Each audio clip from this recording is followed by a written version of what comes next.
The Valiant Tailor. A tailor was sitting on his table at the window one summer morning. He was a good fellow and stitched with all his might. A peasant woman came down the street crying, "Good jam for sale! Good jam for sale!" This had a pleasant sound in the tailor's ears. He put his pale face out of the window and cried, "You'll find a sale for your wares up here, good woman." The woman went up the 3 steps to the tailor with the heavy basket on her head, and he made her unpack all her pots. He examined them all, lifted them up, smelt them, and at last said, "The jam seems good. Weigh me out 4 ounces, good woman, and should it come over the 1/4 pound, it will be all the same to me." The woman, who had hoped for a better sale, gave him what he asked for, but went away cross and grumbling to herself. "That jam will be a blessing to me," cried the tailor. "It will give me strength and power." He brought his bread out of the cupboard, cut a whole slice, and spread the jam on it. "It won't be a bitter morsel," said he, "but I will finish this waistcoat before I stick my teeth into it." He put the bread down by his side and went on with his sewing, but in his joy the stitches got bigger and bigger. The smell of the jam rose to the wall, where the flies were clustered in swarms, and tempted them to come down, and they settled on the jam in masses. "Oh, who invited you?" cried the tailor, chasing away his unbidden guests. But the flies, who did not understand his language, were not to be got rid of so easily, and came back in greater numbers than ever. At last the tailor came to the end of his patience, and seizing a bit of cloth, he cried, "Wait a bit, and I'll give it to you." So saying, he struck out at them mercilessly. When he looked, he found no fewer than 7 dead and motionless. "So that's the kind of fellow you are," he said, admiring his own valor. "The whole town shall know of this." In great haste, he cut out a belt for himself, and stitched on it in big letters, 7 at one blow. "The town," he then said, "the whole world shall know of it." And his heart wagged for very joy like the tail of a lamb. The tailor fastened the belt round his waist and wanted to start out into the world at once. He found his workshop too small for his valor. Before starting, he searched the house to see if there was anything to take with him. He only found an old cheese, but this he put into his pocket. By the gate he saw a bird entangled in a thicket, and he put that into his pocket with the cheese. Then he boldly took to the road, and as he was light and active, he felt no fatigue. The road led up a mountain, and when he reached the highest point, he found a huge giant sitting there comfortably looking around him. The tailor went pluckily up to him and addressed him. "Good day, comrade. You are sitting there surveying the wide world, I suppose. I am just on my way to try my luck. Do you feel inclined to go with me?" The giant looked scornfully at the tailor and said, "You jackanapes! You miserable ragamuffin!" "Oh, that may be," said the tailor, unbuttoning his coat and showing the giant his belt. "You may just read what kind of fellow I am." The giant read 7 at one blow, and thought that it was people the tailor had slain. So it gave him a certain amount of respect for the little fellow. Still, he thought he would try him, so he picked up a stone and squeezed it till the water dropped out of it. "Do that," he said, "if you have the strength." "No more than that," said the tailor. "Why, it's a mere joke to me." He put his hand into his pocket and pulled out the bit of soft cheese. He squeezed it till the moisture ran out. "I guess that will equal you," said he. The giant did not know what to say, and could not have believed it of the little man. Then the giant picked up a stone and threw it up so high that one could scarcely follow it with the eye. "Now then, you sample of a mannikin, do that after me." "Well thrown," said the tailor, "but the stone fell to the ground again. Now I will throw one for you which will never come back again." So saying, he put his hand into his pocket, took out the bird, and threw it into the air. The bird, rejoiced at its freedom, soared into the air, and was never seen again. "What do you think of that, comrade?" asked the tailor. "Oh, you can certainly throw, but now we will see if you are in a condition to carry anything," said the giant. He led the tailor to a mighty oak which had been felled, and which lay upon the ground.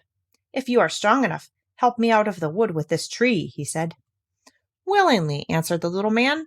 "You take the trunk on your shoulder, and I will take the branches. They must certainly be the heaviest."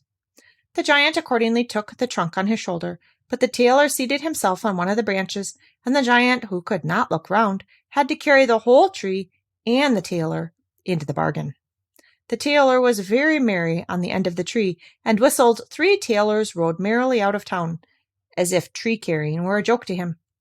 When the giant had carried the tree some distance, he could go no further, and exclaimed, "Look out! I'm going to drop the tree." The tailor sprang to the ground with great agility and seized the tree with both arms, as if he had been carrying it all the time. He said to the giant, "Big fellow as you are, you can't carry a tree."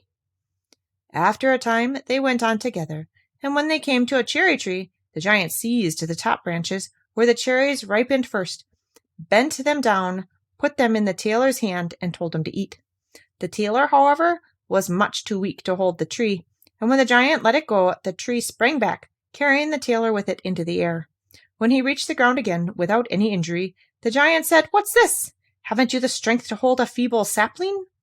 "It's not the strength that's wanting," answered the tailor.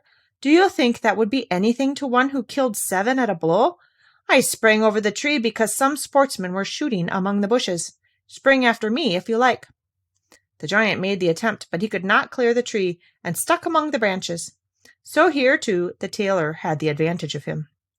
The giant said, "If you are such a gallant fellow, come with me to our cave and stay the night with us." The tailor was quite willing and went with him. When they reached the cave, they found several other giants sitting round a fire, and each one held a roasted sheep in his hand, which he was eating. The tailor looked about him and thought, "It is much more roomy here than in my workshop." The giant showed him a bed and told him to lie down and have a good sleep.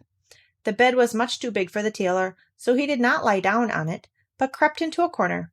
At midnight, when the giant thought the tailor would be in a heavy sleep, he got up, took a big oak club, and with one blow crashed right through the bed, and thought he had put an end to the grasshopper. Early in the morning the giants went out into the woods, forgetting all about the tailor, when all at once he appeared before them, as lively as possible. They were terrified, and thinking he would strike them all dead, they ran off as fast as ever they could. The tailor went on his way, always following his own pointed nose. When he had walked for a long time, he came to a courtyard of a royal palace. He was so tired that he lay down on the grass and went to sleep. While he lay and slept, the people came and inspected him on all sides, and they read on his belt, 7 at one blow. "Alas," they said, "why does this great warrior come here in time of peace? He must be a mighty man." They went to the king and told him about it, and they were of opinion that, should war break out, he would be a useful and powerful man who should on no account be allowed to depart. This advice pleased the king, and he sent one of his courtiers to the tailor to offer him a military appointment when he woke up. The messenger remained standing by the tailor till he opened his eyes and stretched himself, and then he made the offer. "For that very purpose I have come," said the tailor. "I am quite ready to enter the king's service." So he was received with honor, and a special dwelling was assigned to him. The soldiers, however, bore him a grudge, and wished him 1,000 miles away. "What will be the end of it?" they said to each other. "When we quarrel with him, and he strikes out, 7 of us will fall at once. One of us can't cope with him." So they took a resolve, and went all together to the king, and asked for their discharge. "We are not made," they said, "to hold our own with a man who strikes 7 at one blow." It grieved the king to lose all his faithful servants for the sake of one man. He wished he had never set eyes on the tailor, and was quite ready to let him go. He did not dare, however, to give him his dismissal, for he was afraid that he would kill him and all his people, and place himself on the throne. He pondered over it a long time, and at last he thought of a plan. He sent for the tailor and said that, as he was so great a warrior, he would make him an offer. In a forest in his kingdom lived 2 giants, who, by robbery, murder, burning, and laying waste, did much harm. No one dared approach them without being in danger of his life. If he could subdue and kill these 2 giants, he would give him his only daughter to be his wife, and half his kingdom as a dowry. Also, he would give him 100 horsemen to accompany and help him. "Oh, that would be something for a man like me," thought the tailor. "A beautiful princess and half a kingdom are not offered to one every day." "Oh, yes," was his answer. "I will soon subdue the giants, and that without the 100 horsemen. He who slays 7 at one blow need not fear 2. The tailor set out at once, accompanied by the 100 horsemen. But when he came to the edge of the forest, he said to his followers, "Wait here. I will soon make an end of the giants by myself." Well, then he disappeared into the wood. He looked about to his right and to the left. Before long, he espied both the giants lying under a tree, fast asleep and snoring. Their snores were so tremendous that they made the branches of the tree dance up and down. The tailor, who was no fool, filled his pockets with stones, and climbed up the tree. When he got halfway up, he slipped onto a branch just above the sleepers and then hurled the stones, one after another, on to one of them. It was some time before the giant noticed anything. Then he woke up, pushed his companion, and said, "What are you hitting me for?" "You're dreaming," said the other. "I didn't hit you." Well, they went to sleep again, and the tailor threw a stone at the other one. "What's that?" he cried.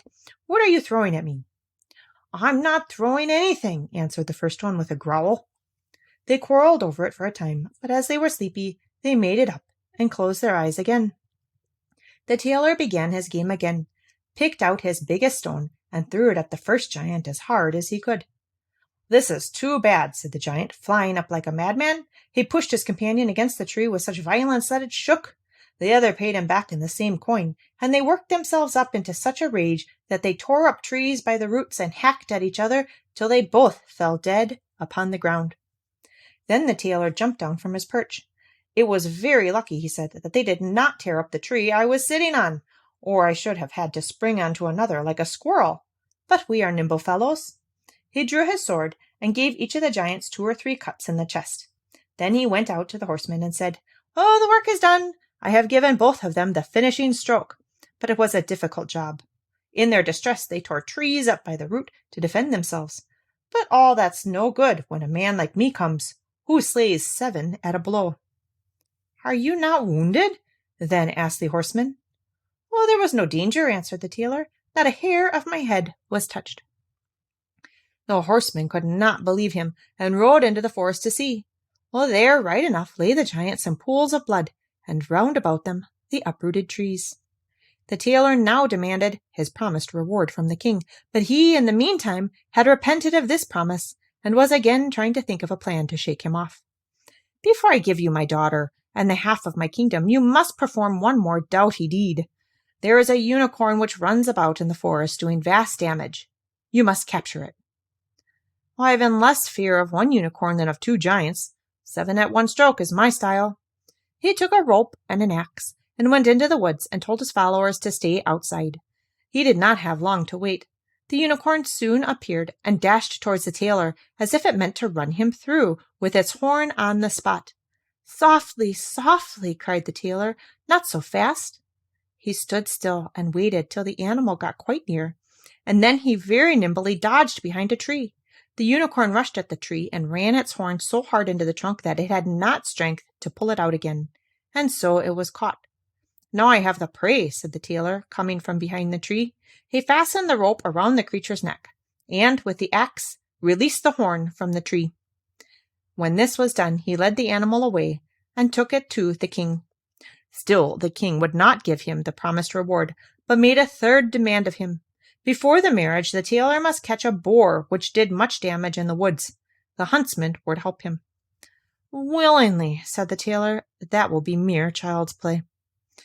He did not take the huntsmen into the wood with him, at which they were well pleased, for they had already more than once had such a reception from the boar that they had no wish to encounter him again. When the boar saw the tailor, it flew at him with foaming mouth, and, gnashing its teeth, tried to throw him to the ground. But the nimble hero darted into a little chapel which stood near. He jumped out again immediately by the window. The boar rushed in after the tailor, but he by this time was hopping about outside, and quickly shut the door upon the boar. So the raging animal was caught, for it was far too heavy and clumsy to jump out the window. The tailor called the huntsmen up to see the captive with their own eyes. The hero then went to the king, who was now obliged to keep his word, whether he liked it or not. So he handed over his daughter and half his kingdom to him. Had he known that it was no warrior, but only a tailor who stood before him, he would have taken it even more to heart. The marriage was held with much pomp, but little joy, and a king was made out of a tailor. After a time, the young queen heard her husband talking in his sleep, and saying, "Apprentice, bring me my waistcoat and patch the trousers, or I will break the yard measure over your head." So in this manner she discovered the young gentleman's origin. In the morning she complained to the king, and begged him to rid her of a husband who was nothing more than a tailor. The king comforted her, and said, "Tonight leave your bedroom door open. My servants shall stand outside, and when he is asleep, they shall go in and bind him. They shall then carry him away and put him on board a ship, which will take him far away." The lady was satisfied with this, but the tailor's armor-bearer, who was attached to his young lord, told him the whole plot. "I will put a stop to their plan," said the tailor. At night he went to bed as usual with his wife. When she thought he was asleep, she got up, opened the door, and went to the bed again. The tailor, who had only pretended to be asleep, began to cry out in a clear voice, "Apprentice, bring me the waistcoat, and you patch the trousers, or I will break the yard measure over your head. I have slain 7 at a blow, killed 2 giants, led captive a unicorn, and caught a boar. Should I be afraid of those who are standing outside my chamber door?" When they heard the tailor speaking like this, the servants were overcome with fear and ran away as if wild animals were after them, and none of them would venture near him again. So the tailor remained a king till the day of his death.